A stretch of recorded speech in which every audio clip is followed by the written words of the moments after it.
Our next game, Bills-Eagles. Eagles offense, nothing in the second half. They had one first down in the second half. Zero completions for Jalen Hurts in the second half. No second half completions. Because of the end of the game, Josh Allen gets it done in fantasy, but it was really scary for a while, especially coming off last week.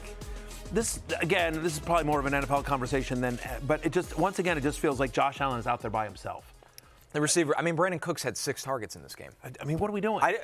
Half the people Brandon watching. Cooks had a Mossa guy. Yeah. It's like a David Tyree catch. Yeah, he's just out. I think that if the Bills do not get to the Super Bowl, it is a failure of the front office. I don't know much more Josh Allen can do out there. The only concern now is that Allen, this foot seems like a real thing. It's like limping after the game. I think that I would imagine that part of the calculus of going for 2 is that you don't want Josh Allen playing another quarter in a game that was meaningful, but ultimately the Bills' fate is going to be decided in January, not in this game where the division was a long shot anyway. They're going to have to play the hottest team in football likely in round 1 in the Jags. That's the most likely matchup, 3-6 Jags-Bills. But yeah, football-wise, fantasy-wise, I don't really know what there is to say. Josh Allen, you still fire him up every week. This is the beauty of Josh Allen. He had like a bad game yesterday. 23 fantasy points because of the touchdown equity. 38% of his fantasy points this year have come from rushing. That's the highest rate since 2018. But again, just sort of underscores the fact that he's out there by himself. But my way too early top 50 rankings are being released later today on Rotoworld. My top 50 rankings for next year. My way too early top 50 rankings. And I do have Josh Allen as my number 1 quarterback next year. By the way, if you have when you see my rankings, if you have a question, tweet them at me or just tweet them and use the hashtag FFHappyHour or post them in the chat, because one of the days this week we will do an FAQ questions kind of segment about why don't you have this guy ranked here? Why is this guy ranked so low? Why is he ranked higher? We'll go through all the rankings as well. But my way too early top 50 on rotoworld.com very soon, within the next couple of hours as well. How about this question, Matthew? Yes, sir. Shirtless Ben Johnson asked, does Hurts still crack the top 5? I think he means a quarterback this year. At quarterback this year? Boy, that's a great question. I think he's borderline, right? Because you just sort of think about, right? You've got, assuming Mahomes, you've got.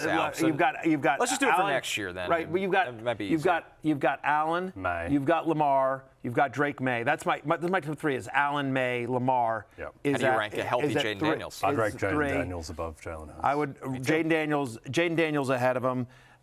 A healthy Mahomes, again, that depends, but like that's borderline. Yeah. Joe Burrow's there as well. Purdy? Purdy's. Right, but it's a conversation. He might not be drafted as a top 8 quarterback. I think he still will be, but again, does AJ Brown move on? I think there's a chance of that. Yeah. Right. Yeah. So he needs to start running the ball again, Jalen Hurts. I just don't. There's no design. Yeah, it's a very strange offense. I don't know if the desire is there all the time either. It's like a little more hesitant than we're accustomed. I famously predicted that Matthew Stafford's retiring, but if he does not, you're going to be right. Matthew Stafford comes back, so we'll see there. But the Traveler's been incredible. The Traveler's been incredible. I don't think I'm ranking him or Herbert ahead of Hurts is probably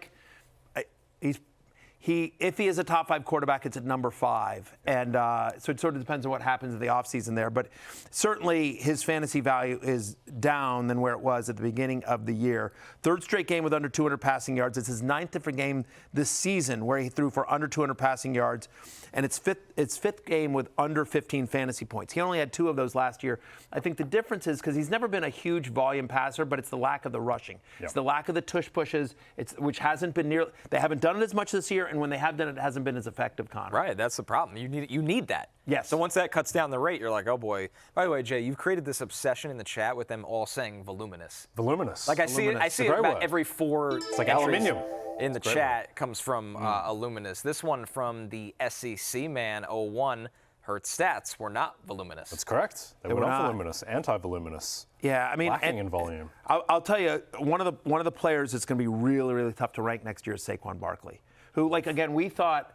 I'll tell you a quick story here. When I did the Tonight Show in August, one of the questions they wanted me to say is what's a player that is being drafted too high? And I wanted to say Saquon Barkley, who did make my hate list, and I'm just like, man, do I really want to go on the freaking Tonight Show, Yeah. which is a general audience, is a very general entertainment audience. Yeah. It's 50-50 men and women. It's not a fantasy football audience like this show that would understand the nuance. And like, people that don't understand football, that never watch football, they all have heard of Saquon Barkley. Yeah. Do I really want to go on the Tonight Show and say, like, I think Saquon Barkley's going to have a bad year after this guy's insane after he just won the Super Bowl? And so I chickened out. I'm just owning it. I chickened out and I went a different direction. By the way, I said James Cook. Yeah, I know. I wasn't going to say it. Yeah, it's my birthday. But no, but I'm going to own it. It's there. The issue is with that is that if you're proven right on Saquon, no one's going to remember it going back. No, like, oh, Matthew Berry was right. You're and just then going we're to going to laugh make at you in James the Cook. moment. The thing people remember from that was the George Carlin story. Everyone loved the George Carlin story as well. But I'm just like, I wish I'd had the guts, honestly, to stick to my guns on Saquon on the Tonight Show. I mean, it did turn out right that he's had a disappointing year. I don't think through a fault of his own, but just the. I think the I don't offense think he doesn't have the same burst. That he did No, last you year, wonder I think, if last year just took a toll on him. Obviously, there's also schematic things this year where they're not opening up the same lanes. Last but year, I agree. Open field, he doesn't have the same. Last year, it was like every time he got beyond the line of scrimmage, everybody's like, oh, here we go. Yeah, like, what's going to happen now? Yeah. No, but the argument against him last year, I was lower on him last year. The argument against him last year is, look, the Eagles don't throw to the running backs in this offense, and when they get in close, Hurts is going to steal with a tush push. And both those things proved out true. The challenge is that he broke off these 60-yard runs. Right. And that's the difference. That's all proven out again this year. They don't really throw to him in the passing game, and he does get vultured somewhat at the goal line. The issue is he just hasn't broken off the big 60-yard chunk plays the way that James Cook has this year, the way that we've seen Bijan some this year, the way that we've seen Jahmyr Gibbs do this year. There's regression, and then there's what happened to Saquon Barkley this year, where it's like non-existent. Yeah. If he had less 20-plus explosive yard runs, you'd be like, well, yeah, you knew that drafting him because that's not repeatable. Yeah. But this version, just the play-by-play success isn't there. Exactly. Hey, it's Matthew Berry from NBCSports.com and RotoWorld.com, and I want to thank you so much for watching whatever it is you just watched, or if nothing else, being too lazy to click out of the autoplay after this video started, after whatever it is you actually wanted to watch finished. But now that you're here, I'd like to take a moment here to ask you respectfully now, okay? I'm asking you respectfully to subscribe to the NFL on NBC YouTube channel.